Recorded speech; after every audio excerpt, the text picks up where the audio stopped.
Well, hi, and thanks for stopping by the Pellets and Pistons Airgun channel. We've got another gorgeous day here in New England, and we've got a gorgeous rifle here on the bench. This is my Diana Model 34 air rifle in 22 caliber. It sports the T06 trigger, which is a wonderful, wonderful trigger. This gun has proven to be extremely accurate and just a joy to shoot, except for one small thing, and that's the buzz. It's got a little bit of spring buzz that I think we can eliminate. Hopefully we'll be able to maintain the accuracy when we do, because today what we're going to do is we're going to go right through the gun. We've got a ARH, or Air Rifle Headquarter Tune Kit, to install. That's from Jim McCarty. It's a wonderful kit. His products are just exemplary. They're just wonderful. And we're going to put that kit in the gun along with a new piston seal. We're going to button that piston. We're going to cross-hatch the cylinder a little bit to get some moly impregnated into the walls of the cylinder. And we're going to reassemble it and take it back out here and compare the sound to what it sounds like now. What does it sound like now? Well, it's got a little bit of a buzz. It's not terrible, but if you've been watching my channel for any length of time, you know that I won't tolerate the buzz, especially in a gun that's proven itself to be so sweet. In a previous video, we took this out to 55 yards, and it proved itself to be a remarkable rifle. It really did a great job at 55 yards, and that's a 22 caliber air rifle, folks, so that's pretty impressive. But here's what it sounds like right now before we do any tuning to it. I don't know if you can hear that little bit of buzz, just a little bit of a vibration sound. We'll give it another taste of it here.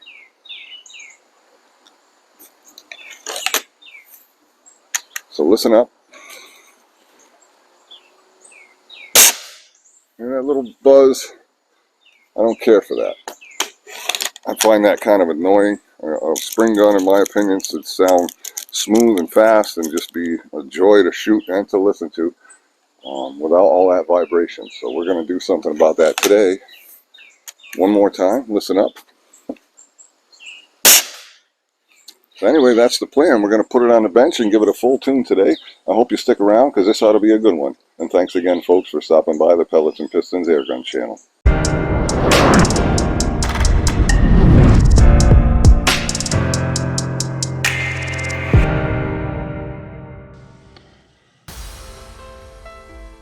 So the first step, of course, is to remove the stock from the rifle.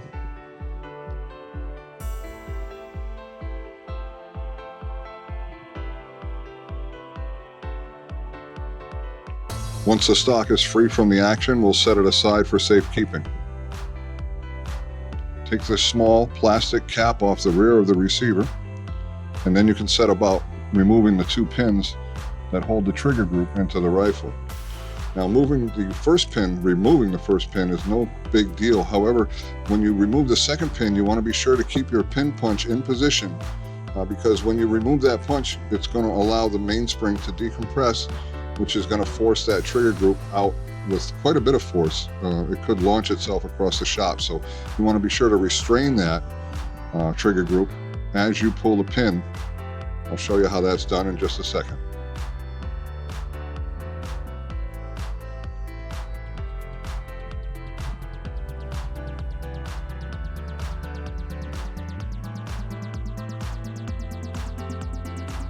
So what I'm doing here is applying some downward pressure. And as I do, I'm going to pull that punch from the left side of the receiver. And when you do, of course, that's going to free up the trigger group and the mainspring so that they can be removed from the rifle. You want to be careful that you don't drop that trigger group on the floor of the shop like I just did.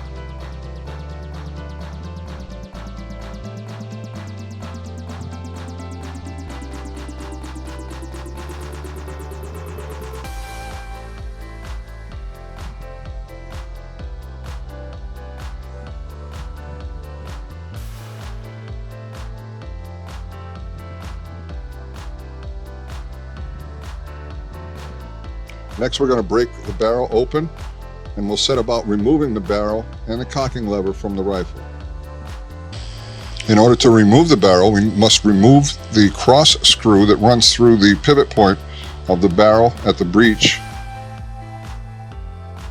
And once that's removed, it'll also allow you to grab a hold of the retaining or spanner nut on the opposite side. There's a small washer also that you want to be sure not to lose. In the center where that screw went through, there's a hollow pin that needs to be driven out. That is the pivot point itself for the cocking action of the rifle. Once that pin's out of the way, you can go ahead and take the barrel out of the forks of the receiver tube.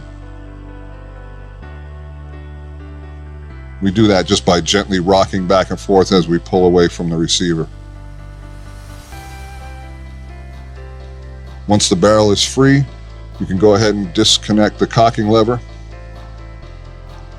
And now the receiver is free from the barrel and cocking lever assembly. Checking the bearings, they appear to be well greased and in very good shape, so we'll just set that aside. Next, we can remove the piston from the tube.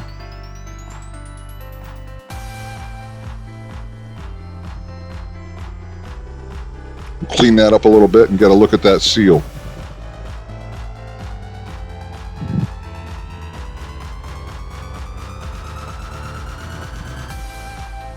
Looks like there's a little bit of damage right at the forward edge of the seal, so it's a good thing that we're replacing it today.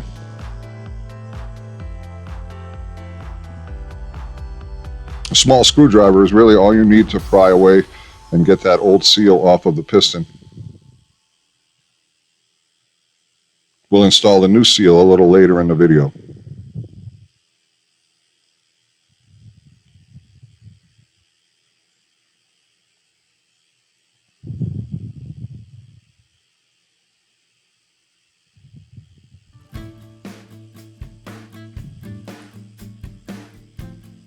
Now we're just going to clean out the receiver tube. I'm using 91% isopropyl alcohol, and I'm just going to clean that tube out, getting any residual oils and greases out of there to prepare it for the next step.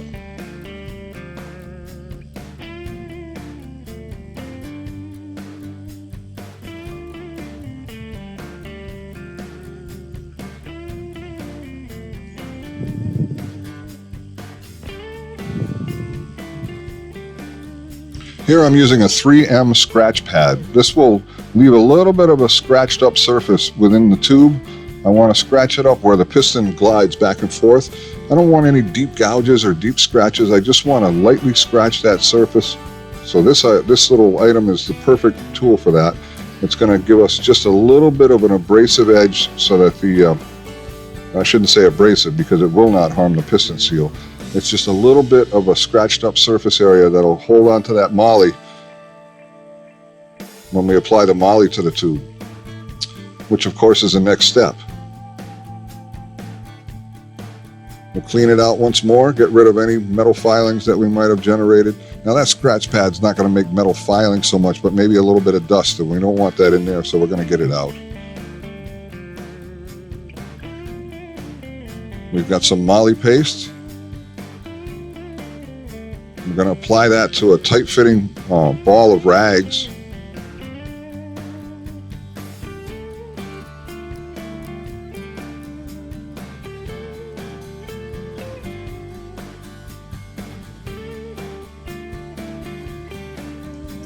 And then we're just going to buff that into the area where we just scratched up with that scratch pad.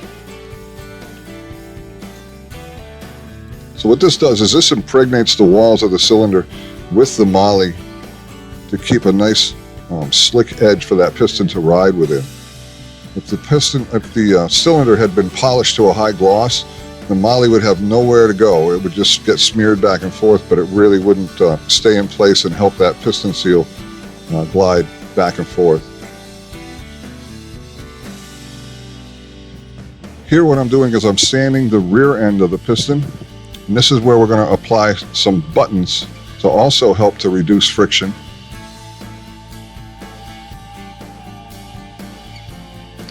In the little cap I have some 91% isopropyl alcohol, and I'm just going to degrease these buttons. There's two different color sides on these buttons. It's a little hard to notice. The darker color is the bottom of the button. That's the portion that gets glued to the piston. The lighter color will be the top of the button. where it makes contact inside the cylinder.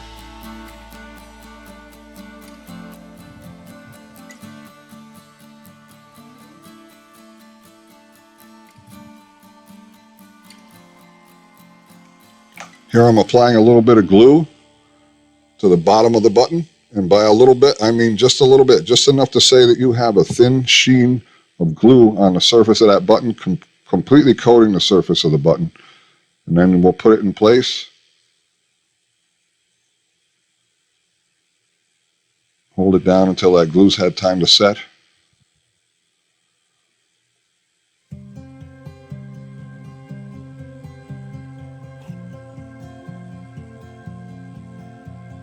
We're going to apply a button in 3 different places, equally spaced around the outside edge of that piston.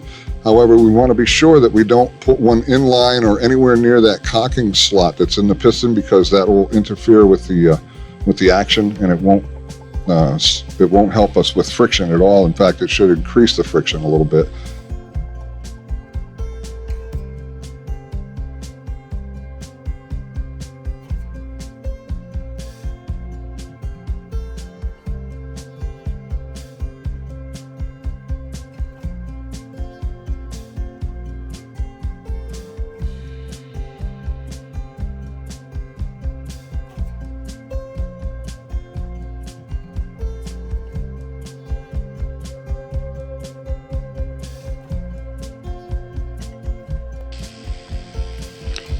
And that's about as far as we're going to go for today.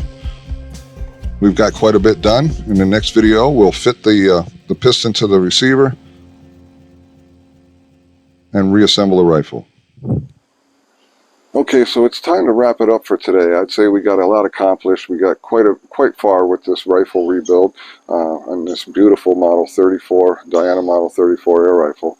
And so I want to call it a day today, I think, because we got to keep this video at least at a reasonable length in order to keep your attention for a while. I hope I didn't bore you too much with too long of a video, but tune in next week, every Saturday night at 7 p.m. Eastern Standard Time.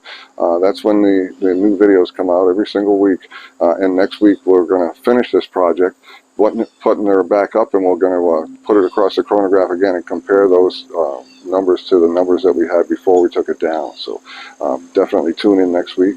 And I want to thank you folks for stopping by the Pellets and Pistons Airgun channel. Normally, if I had a gun in my hands, I'd shoot that bell for you, but the gun's apart on the bench. I'm sorry. But I'll tell you what, next week I'll ring it twice, just like we did last time. So I want to thank you folks for stopping by the Pellets and Pistons Airgun channel. If you haven't done so already, please subscribe. Give me a thumbs up if you enjoyed this video, and hit that bell, of course, to be reminded of future videos. And thanks again, folks. Have a great day.